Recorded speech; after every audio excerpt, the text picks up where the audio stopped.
요한복음서 14장 16절에서 18절입니다. 내가 아버지께 구할 터인즉 그분께서 다른 위로자를 너희에게 주사 그분께서 영원토록 너희와 함께 거하게 하시리니 곧 진리의 영이시라. 세상은 그분을 받아들이지 못하나니 이는 세상이 그분을 보지도 못하고 알지도 못하기 때문이라. 그러나 너희는 그분을 아나니 이는 그분께서 너희와 함께 거하시며 또 너희 속에 계실 것이기 때문이라. 내가 너희를 위로 없이 내버려 두지 아니하고 너희에게로 오리라. 아멘. 로마서 8장 9절입니다. 그러나 너희 안에 하나님의 영께서 거하시면 너희가 육신 안에 있지 아니하고 성령 안에 있나니 이제 어떤 사람에게 그리스도의 영이 없으면 그는 그분의 사람이 아니니라. 아멘. 신자와 불신자를 구분하는 기준이 무엇입니까? 많은 사람들이 좋은 신자의 기준은 주의를 잘 지키고 성경 읽고 기도하고 학습 세례 받고 또 교회 안에서 직분을 맡아서 열심히 봉사하는 사람, 물론 이런 것들은 신자의 당연한 모습입니다. 그러나 이런 건 신자와 불신자를 외적으로 구분하는 것에 불과합니다. 솔직히 자신을 돌아보십시다. 성경을 읽지만 별 감동이 없고 깨달아지는 것이 없다. 설교를 듣지만은 마음에 와 닿는 것이 거의 없다. 때로는 말씀대로 살겠다는 결심도 해보지만은 3일도 못 돼서 원점으로 돌아간다. 이런 양심의 가책 받는 일이 반복되고 있다. 여러분 어떻습니까? 그런데 이런 노력조차도 없다면은 앞에서 말씀드린 그런 외적인 조건을 아무리 잘 해냈다 하더라도 과연 올바른 신자라고 할 수 있겠습니까? 그래서 신자와 불신자를 구별하는 외적 기준보다 더 중요한 것은 내적인 기준입니다. 서기관과 바리새인들이 얼마나 경건하고 구제하고 율법을 잘 지켰는지 모릅니다. 자타가 공인을 했습니다.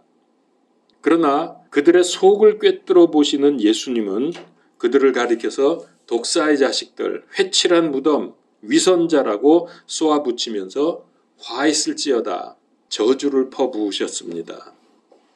그런데 이런 걸 우리가 성경에서 보면서도 오랜 신앙생활을 한 사람조차도 이런 외적인 모습으로 판단하고 또 자기 자신도 그렇게 보이려고 애쓰면서 스스로 속고 있습니다. 많은 사람이 이럽니다. 정말 그렇습니다.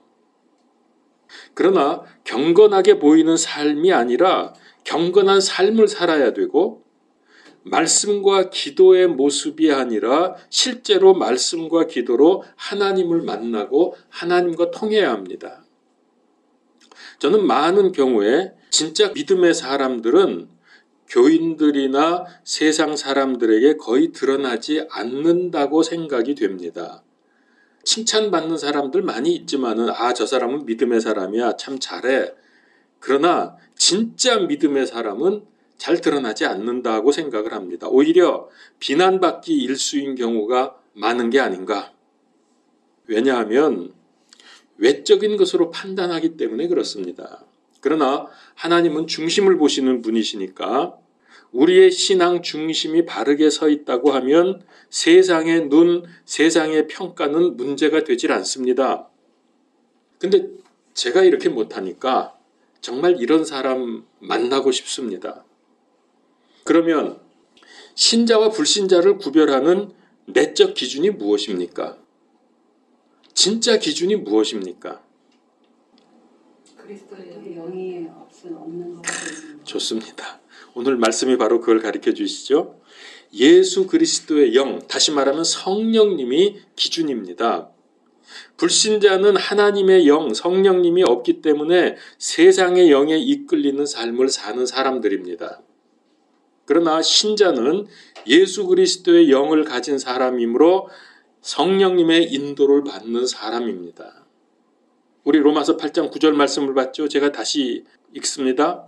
그러나 너희 안에 하나님의 영께서 거하시면 너희가 육신 안에 있지 아니하고 성령님 안에 있나니 이제 어떤 사람에게 그리스도의 영이 없으면 그는 그분의 사람이 아니니라.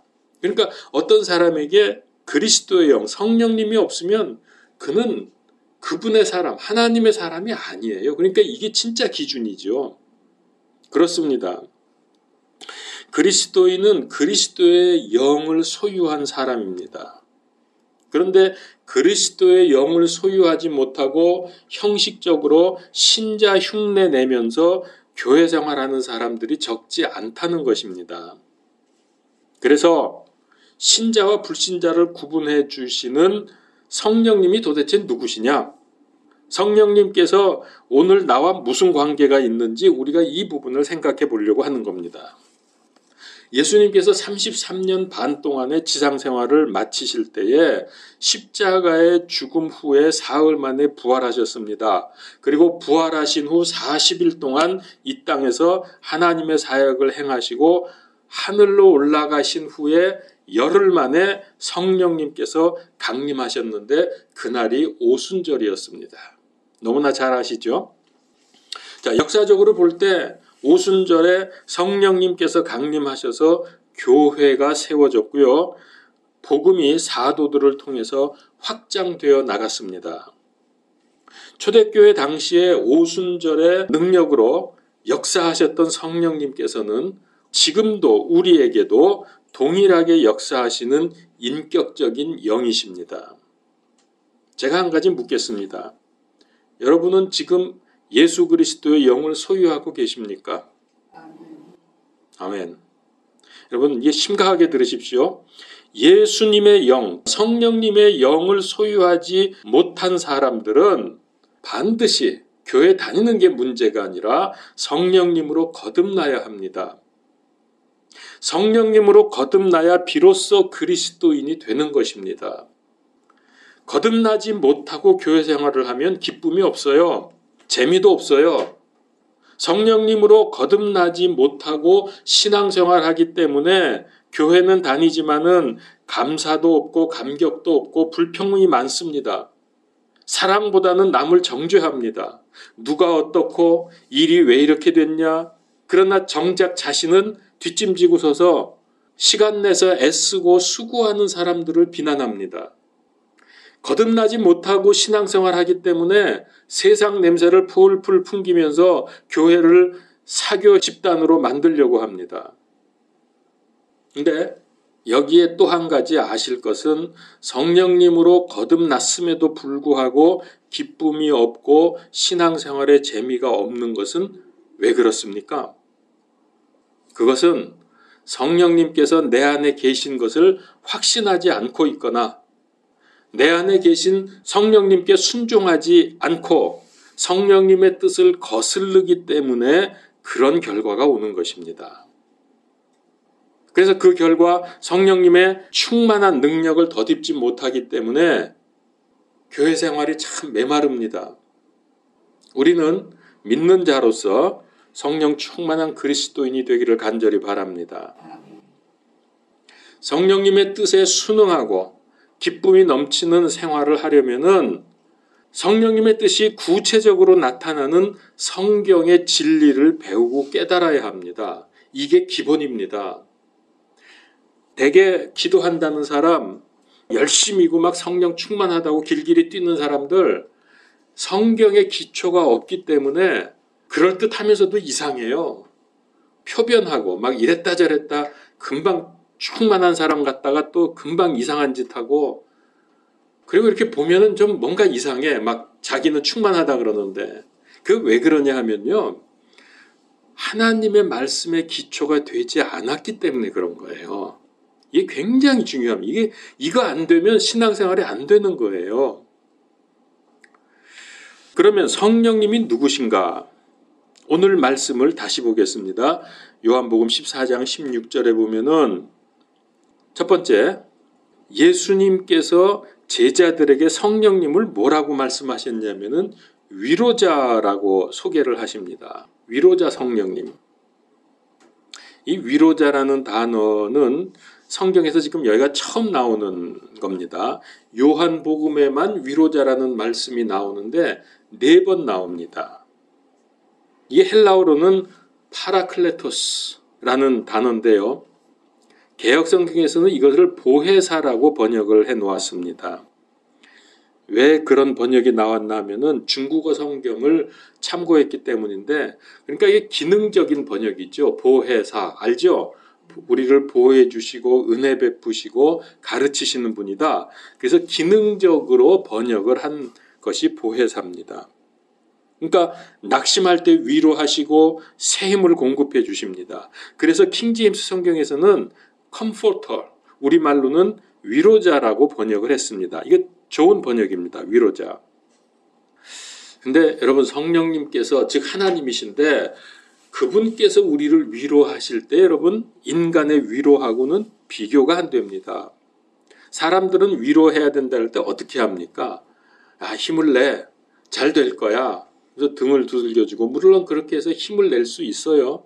근데 그게 참 거의 위로가 안 되잖아요. 사람의 위로는. 오히려 어느 때는 자기 상황을 모르기 때문에 저런다. 너가 한번 지금 내 상황이 돼봐라. 힘이 나나. 그게 위로가 되는가. 이런 경우들이 많잖아요. 그러나 성령님의 위로는 그런 수준이 아닙니다. 자, 한번 봅시다. 성경에 보니까 세리장 삭개오가 로마의 앞잡이로서 권세와 재물을 많이 얻었습니다. 그러나 동족인 이스라엘 백성들에게는 미움과 배척을 받았습니다. 그래서 겉으로는 화려하지만 그의 내면은 너무나 외롭고 공허했습니다. 이럴 때 예수님께서 삭개오를 만나 주신 것이 얼마나 큰 위로가 됐는지 모릅니다. 그게 누가복음서 19장 5절에 보니까 예수님께서 삭개오에게 이렇게 말씀하십니다. 예수님께서 그곳에 이르사 위를 보시고 그를 보며 이르시되 삭개오야 속히 내려오라. 오늘 내가 반드시 내 집에 머물러야 하겠노라. 자, 예수님의 이 한마디가 미움과 조롱으로 상처받고 외로웠던 삭개오에게 큰 위로가 되었습니다.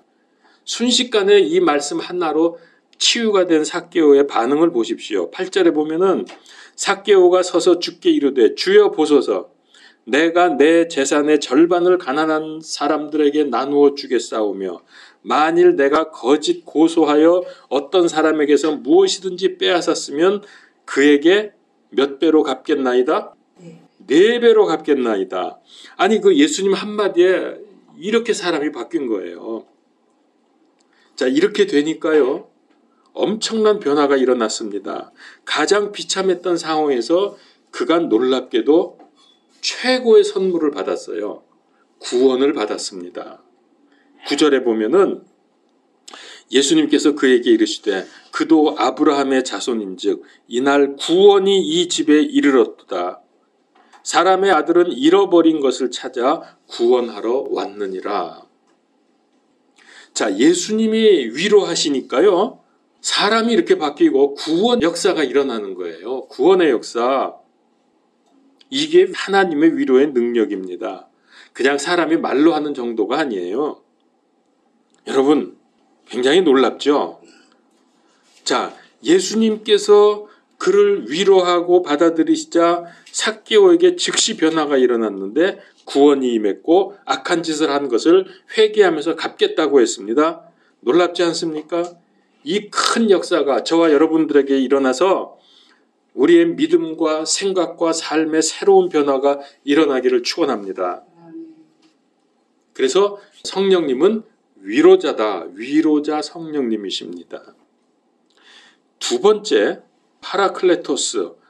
당시 그리스 법정에서 변호인을 가리키는 말이었습니다. 근데 그때 변호인은 지금하고 아주 달라요. 요즘 변호사처럼 돈 받고 일하는 전문직이 아니고 변호사가 대부분 그 시대에는 피고인의 절친이 변호인이었습니다. 피고인의 아주 가장 친한 친구가 변호인을 맡습니다. 근데 여러분 보세요. 만약에 큰 죄를 저질렀는데 그 죄인을 변호하면서 도와주게 되면 어떻게 돼요? 자기도 죄인으로 몰릴 수가 있어요. 그러나 이 파라클레토스는 자신의 희생을 각오하고 친구의 무죄를 위해서 옆에서 힘을 주고 위로해주고 격려해주면서 무죄 판결이 나도록 최선을 다하는 친구 중에 친구. 이게 파라클레토스입니다. 그 우리말로 지금 변호자라고 번역이 되어 있습니다. 장차 우리가 심판석에 설 때에 흠없이 정없이 당당하게 설 수 있는 사람은 아무도 없습니다. 그래서 그때 우리 죄인들은 우리를 변호해 줄 수 있는 분이 필요한데 그 변호사가 바로 예수 그리스도입니다. 요한일서 2장 1절에 만일 누가 죄를 지어도 우리에게 아버지와 함께 계신 변호자가 계시니 곧 의로우신 분 예수 그리스도시라. 자, 그래서 오늘 말씀 16절에 위로자라고 나오고 있잖아요. 그리고 요한일서 2장 1절에서는 변호자라고 나오잖아요. 이게 똑같은 단어입니다. 파라클레토스. 같은 분이에요. 그렇습니다. 성령님은 우리로 예수 그리스도를 구원자로 믿게 하실 뿐만 아니라 그 믿음을 보시고 우리 죄를 변호해 주셔서 하나님의 자녀가 되게 하십니다. 그래서 성령님의 변호의 능력은 우리를 구원하는 능력이 있어요. 고린도전서 12장 3절. 성령님으로 말미암지 않고는 아무도 예수님을 주라 할 수 없느니라. 바로 이겁니다. 우리가 보지도 못한 예수님을 어떻게 나의 구원자, 나의 하나님으로 믿습니까? 그렇게 믿을 수 있는 것은 성령님의 은혜로운 역사 때문입니다. 성령님의 인도하심 때문입니다.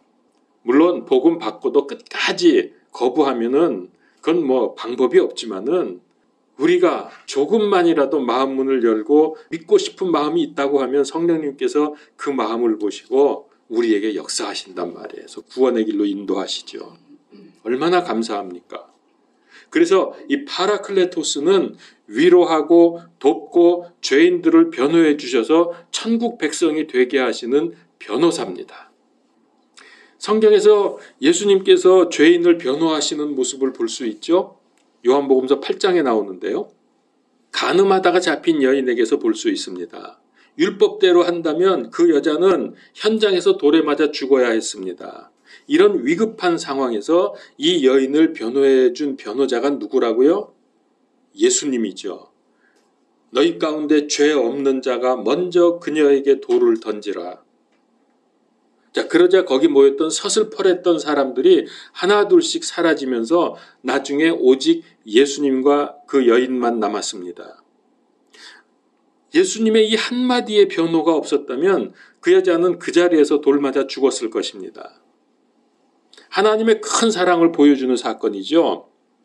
마찬가지로 예수님의 영이신 성령님께서 우리도 변호해 주실 것입니다. 그리고 예수님께서 하신 말씀이 뭐냐? 거기 18장 11절에 보면 나도 너를 정죄하지 아니하노니. 야, 얼마나 위로되는 말씀입니까? 분명히 죄인이거든요, 이 여자는. 그래서 끌려왔거든요. 그런데 다 떠났고 예수님조차도 나도 너를 정죄하지 않는다. 여러분, 이 말씀을 하실 수 있는 분은 예수님 외에 없습니다. 그 예수님의 영이 성령님이시거든요. 사람들은 다 돌로 쳐 죽이려고 모였었잖아요. 자, 세 번째 파라클레토스는 상담자라는 뜻이 있습니다. 지금 이 사건에서 여인에게요, 예수님이 그 다음에 계속해서 하신 말씀이 다시는 죄를 짓지 말라. 그러니까 뭐라 그랬어요? 나도 너를 정죄하지 아니하노니 가서 다시는 죄를 짓지 말라. 이게 바로 상담이에요. 그 여인에 대한 인생 상담. 얼마나 중요한 상담까지 해주셨는지요. 요한복음 3장에 보면은 니고데모가 나오죠. 세상적으로는 훌륭했습니다. 그러나 영적으로는 니고데모는 거듭나지 못한 사람이었습니다. 니고데모는 세상 권력이 있었고 재력이 있었고 지력이 있었습니다. 그 모든 걸 소유한 사람이었지만 영력은 없었습니다. 그는 영적으로 황폐했습니다. 그래서 그가 너무 답답하고 갈급하기 때문에 밤중에 예수님을 찾아가서 상담을 했습니다. 예수님과 상담을 통해서 그는 인생의 근본 문제를 해결받게 되었습니다. 그가 전혀 거듭나지 못했던 사람인데 거듭남에 대해서 깨닫고 거듭나게 되었죠. 그 증거로 그 이후에 보게 되면은 직무수행자들이 예수님을 체포하도록 유대 교권자들에게 명령을 받고 갔는데 예수님을 체포하지 못하고 그냥 돌아왔어요. 그러니까 이 유대 교권자들이 그들을 혼을 냈죠. 니들도 예수님께 속았느냐 뭐 이런 말을 하고 있습니다. 그때 니고데모가 위험을 무릅쓰고 나서서 이런 말을 합니다. 요한복음 7장 50절에 그들 중 한 사람 곧 밤에 예수님께로 왔던 니고데모가 분명히 맞죠. 니고데모가 그들에게 말하되 우리의 율법은 어떤 사람의 말을 듣고 그가 행하는 것을 알아보기도 전에 그를 심판하느냐. 이 말 때문에 니고데모가 동료들에게 배척을 당했습니다.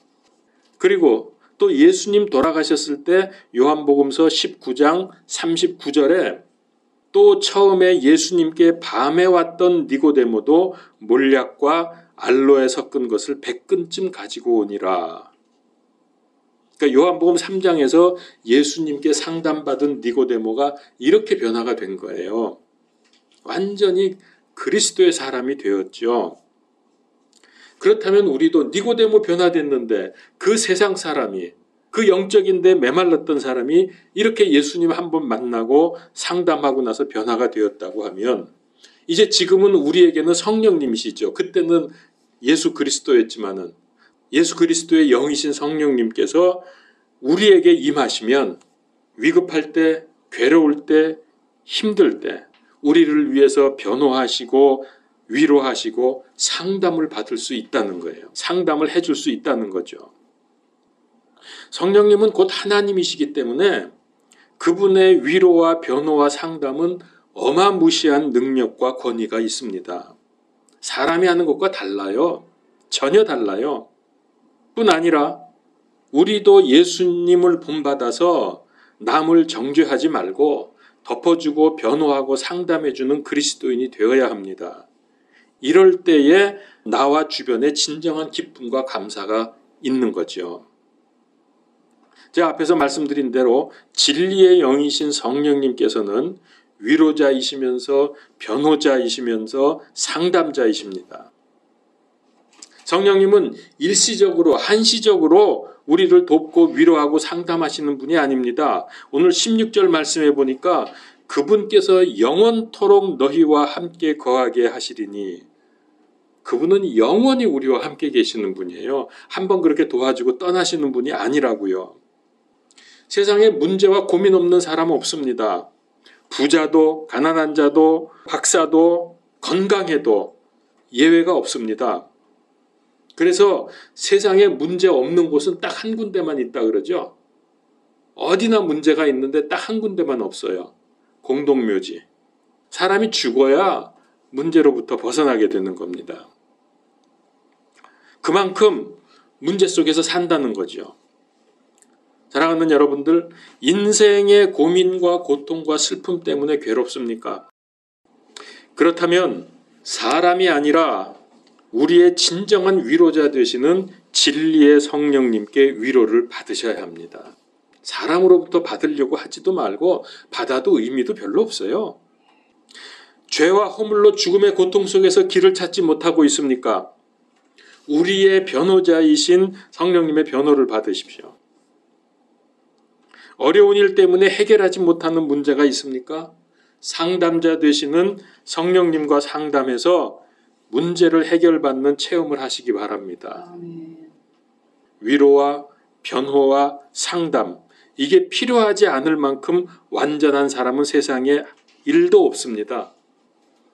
인간은 누구나 일생을 통해서 크고 작은 문제들을 계속해서 만납니다. 그러면 어떻게 성령님으로부터 위로와 변호와 상담을 받을 수 있습니까? 어떻게 하면 됩니까? 너무나 잘합니다. 평소에 영적 생활에 성공하시고 이런 문제가 있을 때에 하나님께 아뢰고 말씀을 통해서 알려주시는 답을 찾으십시오. 그게 성령님의 역사입니다. 베드로전서 5장 7절 너희 염려를 다 주께 맡겨버려라. 이는 저가 너희를 권고하심이니. 그러면서 성령님께서 인도해 주시도록 간구하십시오. 이러면 다 되는 거예요. 이게 부족해서 뭐 다른 데 가서 찾고 사람에게 가서 도움받고 이러지 마시고요.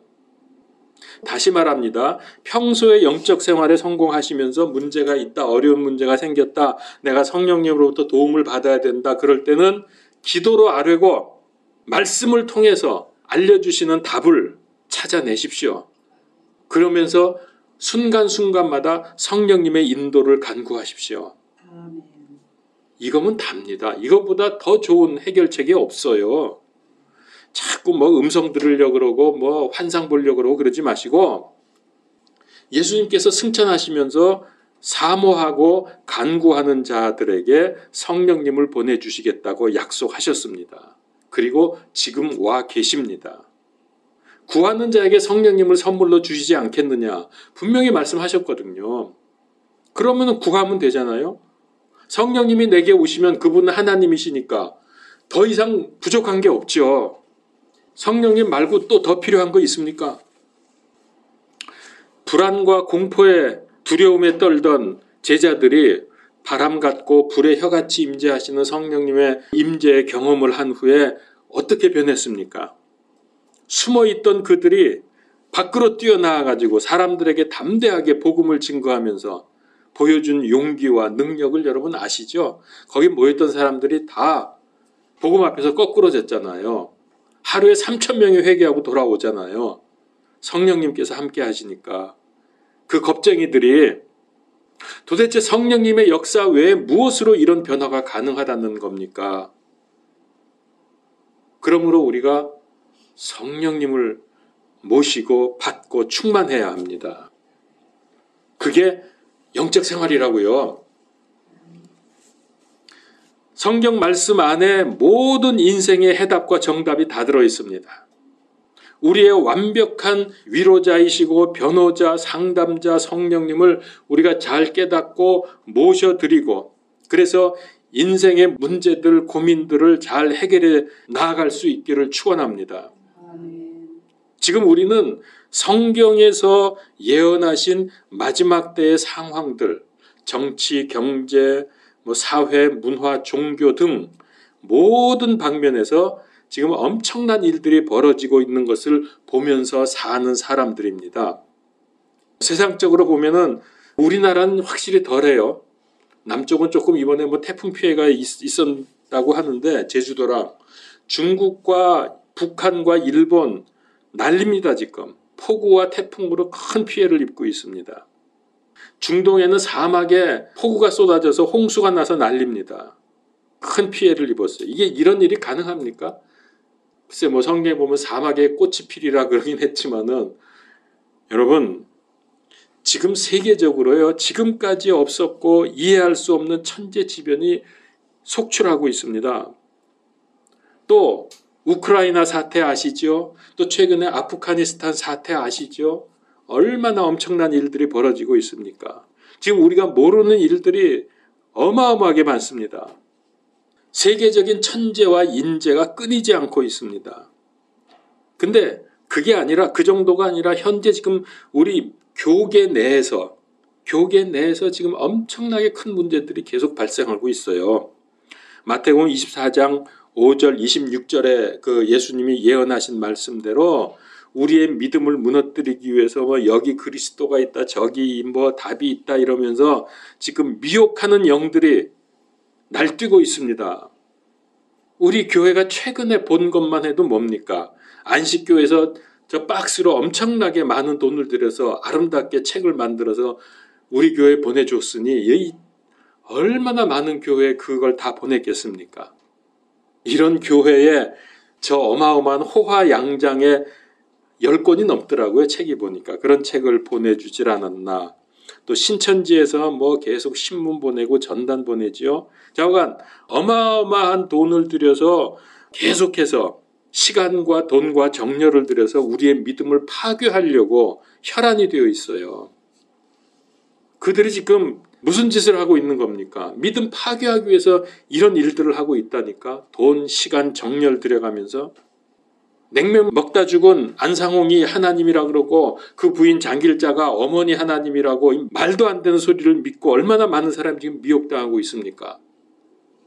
제가 한 달쯤 전인가요? 노 회장님 목사님하고 둘이 차 타고 저기 부천인가 거기가 정확히 모르겠는데 제가 깜짝 놀랐어요.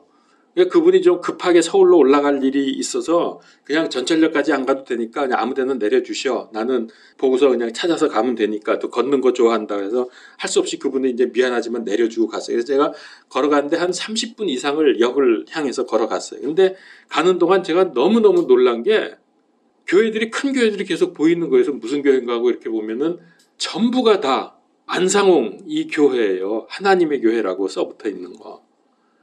그래서 여기가 이 지역이 안상홍 교회 성지인가 할 정도로 그렇게 많더라고.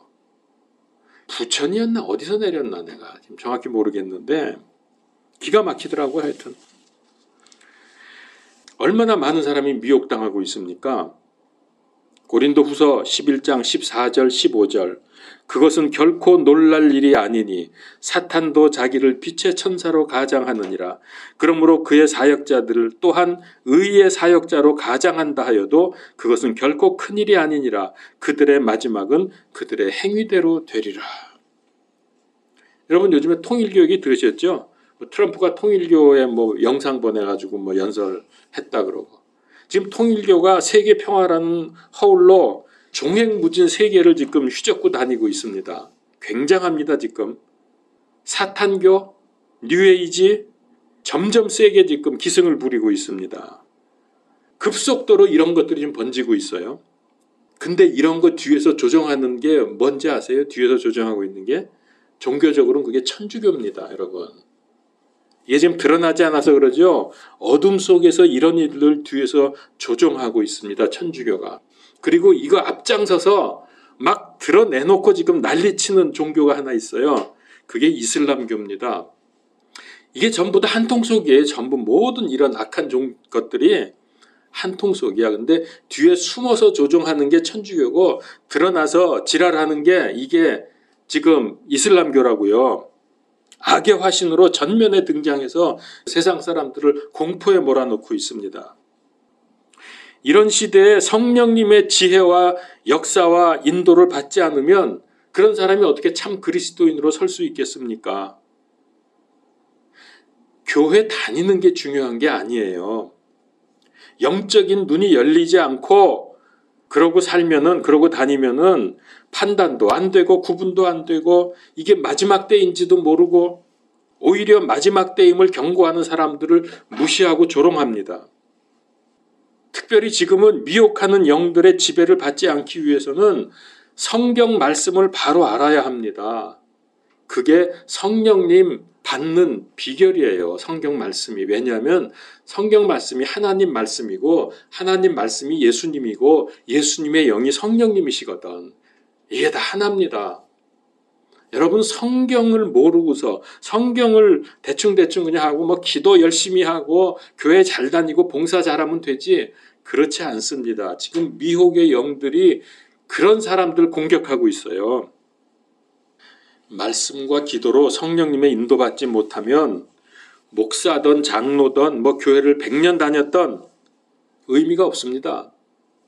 바라기는 우리 모두 성령님의 참 위로와 혹시 우리가 씻을 수 없는 죄와 허물을 지었다고 해도 그걸 변호해 주시는 은혜로 그리고 상담자로서 문제를 해결해 주시는 능력을 힘입어서 여러분 그분께 순종하면서 인생에 성공하시기를 바랍니다. 아멘. 세상에서 사업자라고 뭘 잘해야 성공하는 게 아닙니다. 그건 거의 망하는 겁니다.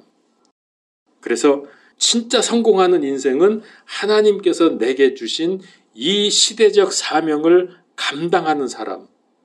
이게 진짜 믿음의 사람이고 참 신자들입니다. 또 오늘 결론이 그렇게 나왔죠. 말씀과 기도, 영적인 생활에 성공하자. 그게 성령님이 역사해 주시는 지름길이고 그거 외에는 다른 길이 없어요. 제가 머리가 나빠서 그런지 설교 준비할 때마다 아무리 생각해도 이것보다 더 좋은 방법이 없더라고요. 기도하겠습니다. 주님, 우리가 세상에 빠지지 아니하고 이렇게 하나님의 말씀으로 세워지고 또 쓰임받게 되는 것을 감사합니다. 그러나 우리도 순간순간 넘어지고 자빠지며 미혹당할 때가 얼마나 많습니까? 성령님 우리와 함께 하시고 성령님께서 역사하시사 우리가 영적 생활에 성공하게 하여 주시고 그래서 성령님의 인도에 순종하며 시대적 사명을 감당하는 하나님께 영광 돌리는 믿음의 사람들이 다 되게 하여 주시옵소서. 그리고 영적인 삶을 모르는 우리 주변의 교인들, 불신자들에게 복음을 증거하는 전도인들이 되게 하여 주시옵소서. 예수 그리스도 이름으로 기도하옵나이다. 아멘.